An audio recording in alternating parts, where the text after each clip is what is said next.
For unto us a child is born, to us a son is given, and the government will be on his shoulders, and he will be called Wonderful Counselor, Mighty God, Everlasting Father, Prince of Peace. Isaiah 9:6. If you are an attender of Capital City Baptist Church, you would have read this verse and heard it recited several times already. It is a beautiful prophecy by Isaiah of the coming Messiah, spoken around 500 years before the birth of Christ. The passage tells of the coming Jesus who will one day restore all things to the natural order of peace that God had established when he created our cosmos, and will rule and reign forevermore. And there will be no more strife, no more chaos, no more conflict, and we will enjoy the presence of God and worship him for eternity. I want to hone in on the idea of Jesus being our Prince of Peace. And if you have been listening to me for a while, I do talk about peace or shalom quite a bit because I think it is so integral to God's created order. It means peace, that word shalom, but not in the way that we think of peace. It's not just the absence of violence or conflict, but it's proactively seeking well-being and flourishing between ourselves and God, and ourselves and each other, and ourselves in creation.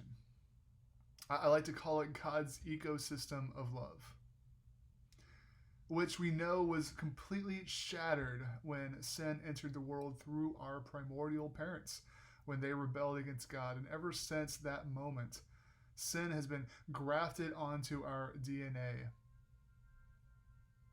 And every human sense has been born in conflict with and separated from God.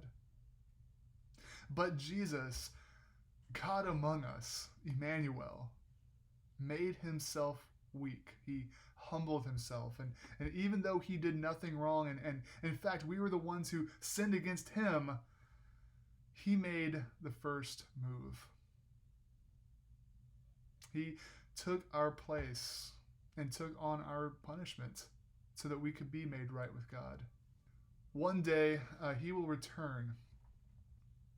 But in the meantime, in between time, we as believers are invited to practice shalom by, well, first and foremost, proclaiming the risen Christ and the gospel to our neighbors, and inviting them into our faith.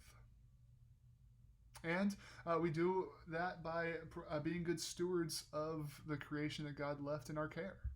But we also are called to live out the restorative work of Christ by being at peace with our neighbors. If I had to describe 2020 in 2 words, it would be conflict and chaos. Tempers this year have been at a fever pitch. Maybe you have said or done something to your neighbor that you're not particularly proud of. Maybe your neighbor said or did something to you that hurt you. Maybe you canceled somebody for having a differing opinion, or maybe they canceled you.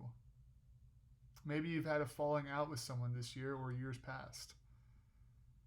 In his Sermon on the Mount, Jesus, the Prince of Peace, commands us that if we are at church and we're ready to give our offering of worship, and we remember that we have conflict with our brother, that we are to leave our offering then and there and go, and as quickly as possible, go make peace with our neighbor.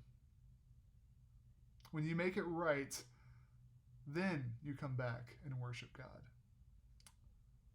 One of my favorite Christmas movies, other than Die Hard, is Home Alone. One scene finds Kevin speaking with an old man who can only see his granddaughter once a year when she sings in the Christmas choir, because of a dispute he had with his son many years ago.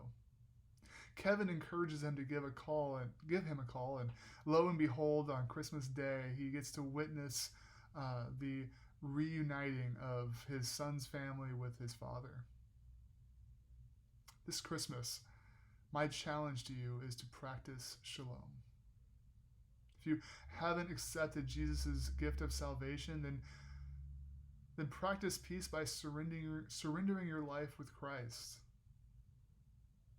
If you are a Christian, then practice peace by making things right with anyone you have come into conflict, either this year or in previous years. Well, I hope you guys have a wonderful Christmas, and I hope to see you all tonight for our candlelight service. Merry Christmas, church family.